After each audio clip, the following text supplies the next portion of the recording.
नमस्ते, मैं हूं संजय दीक्षित और आप देख रहे हैं दी जयपुर डायलॉग्स। अब जब से ये खबर आई है कि सऊदी अरब में रमज़ान के महीने में तरह तरह की पाबंदियां लगा दी गई हैं, तब से हमारे जो यहाँ के हनफी यानी कि जो नकली मुसलमान हैं उनके बहुत ज़्यादा, जिसको हम कहते हैं कि चुनचुने काटने लगे। क्यों? क्योंकि उनको ये लग रहा था कि अरब वाले जो हैं, जो उनकी बेहूदगियाँ यहाँ पर वो करते हैं, उसको वो सपोर्ट करेंगे। अब इनके तो तौर तरीके ये हैं जो आप पाकिस्तान में देखते हैं कि पाकिस्तान में जो बेचारे हिंदू होली मना रहे थे वो उन पर जाकर अटैक कर दिया, पंजाब यूनिवर्सिटी में अटैक कर दिया, सिंध यूनिवर्सिटी में अटैक कर दिया। अब आप ये देखें कि अमीरात में यानी कि दुबई में शेख जो हैं वो होली खेल रहे हैं रंगों के साथ में, अबीर गुलाल के साथ में। और यहाँ जो है हमारे हिंदुस्तान में आप देखेंगे कि ये भाई लोग क्या कर रहे हैं कि ये दिखाने के लिए, केवल विक्टिम प्ले करने का ये तौर तरीका है जिससे हमारी राणा, आरफा, सबा, सायमा इन सबको मौका मिल जाए और ये इसको हाईलाइट कर सके कि देखिए देखिए, हाय रे हाय, हमारे बेचारे जो हैं वो मोमिन और मोमिना कितनी तकलीफ़ में हैं, भारत कितना जालिम है। ये सब ये बनाते हैं नैरेटिव अपने जो वेस्ट वाले इनके जो बैठे हुए हैं आका, उनके लिए, सोरोस टाइप के, ओमिडिया टाइप के लोगों के लिए। और जैसा आपको पता है कि उनके यहाँ पे चेले बैठे हुए हैं। लेकिन अब अरब में जो हुआ, सऊदी अरब में, वो तो और भी 2 कदम आगे बढ़ के हुआ और उन्होंने ये कह दिया कि आप तो लाउड स्पीकर का वॉल्यूम भी नीचा रखेंगे। यानी कि वही बात जो हम भारत में बार बार कह रहे हैं, और ये भारत में तो इसलिए भी कह रहे हैं क्योंकि आप ज़ोर ज़ोर से अजान देते हैं लाउड स्पीकर पर और उस पर आप घोषणा करते हैं कि अल्लाह ही सर्वश्रेष्ठ है, अल्लाह के अलावा और कोई पूजने योग्य नहीं है, अल्लाह के अलावा कोई माबूद नहीं है। तो ये सही पूछिए तो अगर हमारे सुप्रीम कोर्ट के माई लॉर्ड्स का कोई विवेक जाग जाए तो सही अर्थों में तो ये है पूरी तरह से 295A के तहत एक ऑफेंस है दूसरे धर्मों के प्रति। यानी कि पूरी तरह से दूसरे धर्मों को इंसल्ट करने का कार्यक्रम है जिसको जानबूझ के करते हैं। सन 70 तक अजान नहीं होती थी लाउड स्पीकर से, क्योंकि उस समय तक इन्होंने फतवा दे रखा था। वो एक फतवा था कि लाउड स्पीकर यूज़ नहीं किया जाएगा अजान में। क्यों? क्योंकि ये कहते थे कि भाई अरब में तो उस समय लाउड स्पीकर था नहीं। लेकिन उसके बाद में जो इनके और भाई लोग हैं, इन्होंने एक तरीक़ा निकाला। वो तरीक़ा ये निकाला कि देखिए भाई, हमारा ये काम है कि हमें क़ुव्वतुल इस्लाम दिखानी है। क़ुव्वतुल इस्लाम दिखाने के लिए न केवल ये ज़रूरी है कि हम अपनी बात असर्ट करें, हमारे लिए ये भी आवश्यक है कि हम दूसरे मज़हबों की इंसल्ट करें। ये इनकी अंदरूनी गुफ्तगू हुई और उसके बाद आप देखिए कि सन 70 के बाद से भारत में भी अजान होने लगी लाउड स्पीकर पर।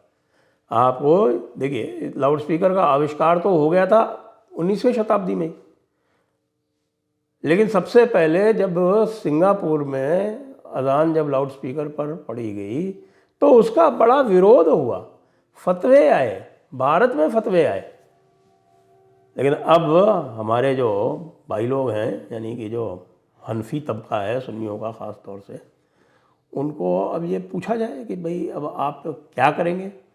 अब तो मस्जिद अल हराम जो है यानी कि मक्का, वहाँ पे भी लाउड स्पीकर पर पाबंदी लग गई है। पाबंदी लग गई है का मतलब कि आप जो है वो जो मस्जिद का जो क्षेत्र है उसके बाहर आवाज़ नहीं जानी चाहिए। इसके अलावा भी और भी पाबंदियां लगा दी गई। ये भी पाबंदी लगा दी गई है कि जो नमाज का वक्त है वो लिमिटेड है। ये फालतू की बातें नहीं होगी, नमाज करो और रुखसत। और वहाँ पर कैमरे भी लगेंगे, देखा भी जाएगा। और जो इत्तेफाक होता है जिसमें यानी कि आखिरी 10 दिनों में रमज़ान के जो एक आइसोलेशन का होता है उसमें भी सीसीटीवी कैमरा लगेगा, उसमें भी निगाह रखी जाएगी। उसके अलावा ये भी कहा गया कि आप जो है वो किसी तरह का चंदा वंदा नहीं इकट्ठा करेंगे मस्जिद के अंदर। हमारे यहाँ तो काम ही यही है मस्जिदों का, आधा के साथ चंदा वंदा इकट्ठा करो, ज़कात के नाम पे करो, ईद के नाम पे करो, किसी और के नाम पे करो, कुछ खुतबों के नाम पे करो, और तरह तरह के तौर तरीक़े निकाल के चंदा इकट्ठा करना एक मुख्य काम है मस्जिदों का। अरब में पाबंदी लगा दी गई, सऊदी अरब में।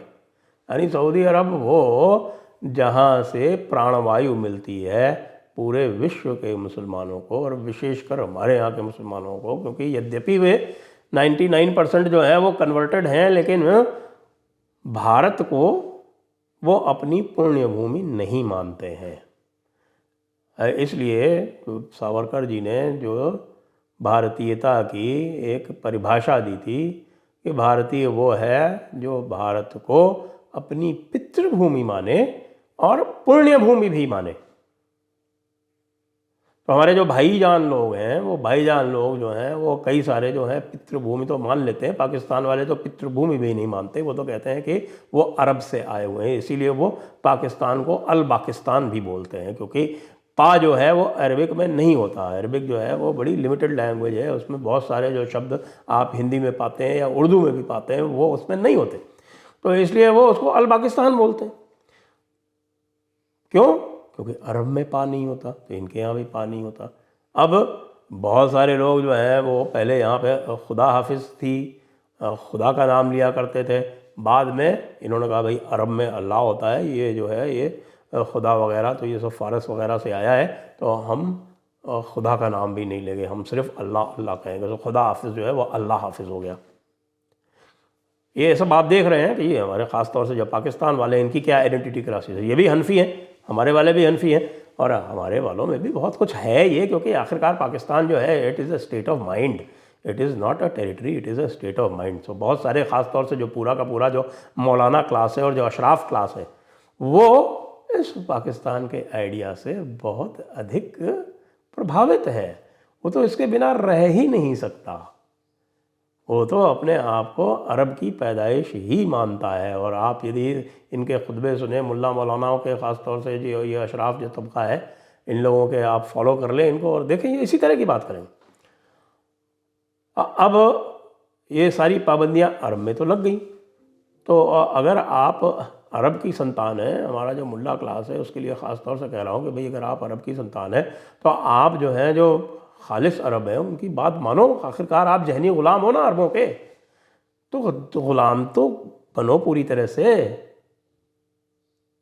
अब MBS ने, मोहम्मद बिन सलमान ने ये कह दिया है कि भाई ये सारी की सारी हदीस जो है ये अब उपयोगी नहीं है और इनको जो फॉलो नहीं करना चाहिए। तो तुम लोग भी तो कुछ करो, तो कुछ बोलो, तो तुम लोग तो उसी कटमुल्लेपन में जिए जा रहे हो।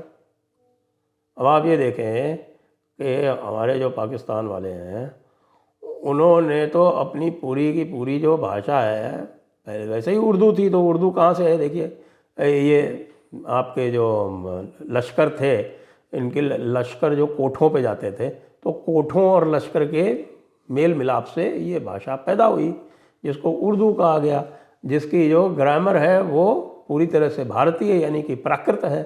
और उसमें जो है इन्होंने अरबी फ़ारसी की जो शब्द हैं वो इंपोर्ट कर लिए पाकिस्तान में। उसकी जो है काफ़ी कुछ उसको जो है ग्रामर भी उसी तरह से, ख़ास तौर से सिंगुलर प्लूरल जो है वो वहाँ पर इस तरह से बनाने का प्रयास किया गया जैसे कि बनाते हैं अरबी फ़ारसी में। लेकिन आखिरकार DNA तो वही है, RNA बदल गया तो क्या हुआ? हमारे RSS वालों को भी DNA और RNA में फ़र्क करना सीखना पड़ेगा, क्योंकि वो DNA करते रहते हैं। ये नहीं पता उनको कि DNA तो बंदर का भी और आदमी का भी जो है और वो 90% से ऊपर एक ही है। और अधिकांश जो प्राणी हैं, जो जीव हैं, जो चेतन जीव हैं, उनका भी और मनुष्यों का भी 80% सेम है। तो ये जो सेम DNA वाला जो है इसको कहीं रोको भाई। जो RNA है ना, ये जो दिमाग है, जिसको दिमाग कहते हैं, जो क्योंकि हम चेतन जीव हैं और चेतन जीव में भी जो मनुष्य है वो सर्वोत्तम है, सर्वश्रेष्ठ है। मनुष्य अकेला है जो न केवल चेतन है बल्कि सीधा खड़ा होता है, जिसकी जो और जिसका जो मेरुदंड है उसमें आप चक्र दर चक्र ऊपर जा सकते हैं और एक एकात्म भाव आप उत्पन्न कर सकते हैं, जो एक सार्वभौमिक चैतन्यता है और जिसको ब्रह्म कहते हैं। लेकिन यहाँ तो कुछ उनको पता नहीं चलेगा, ये तो अब नई तरीके की बातें कर रहे हैं। तो इन्होंने मस्जिदों पर डाल दिए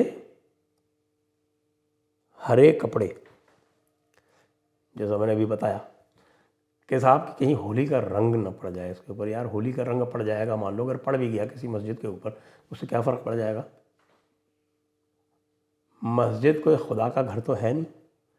मस्जिद तो एक एकत्रित होने की एक कॉन्ग्रीगेशनल स्पेस है।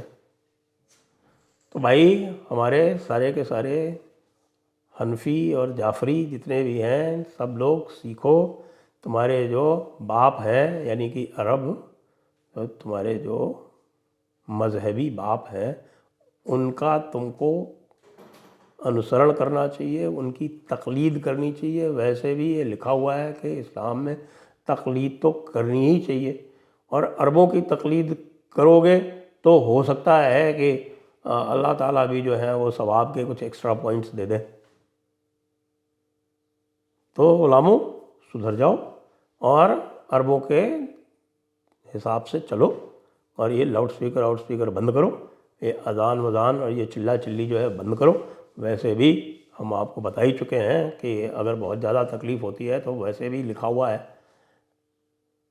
कुरान पाक में लिखा हुआ है 4.97 16.41, और तिरमिज़ी की हदीस में भी है 1604 1605। ये बहुत अधिक तकलीफ़ हो तो अरब ही चले जाओ, हिजरत कर जाओ, नहीं तो अरबों की ग़ुलामी ठीक से करो और उनके पैटर्न पे चलो। ये लाउड स्पीकर सब उतार दो, सुन्नत करो। जिस हिसाब से पहले ज़ोर ज़ोर से गला फाड़ के चिल्लाया जाता था उस तरह से चिल्लाओ, पैसे वैसे इकट्ठे मत करो और तमीज़ से रहो, कोई खुतबेबाजी मत करो। जाओ वहाँ पे सिर्फ नमाज़ पढ़ो और वहाँ से रुखसत हो जाओ।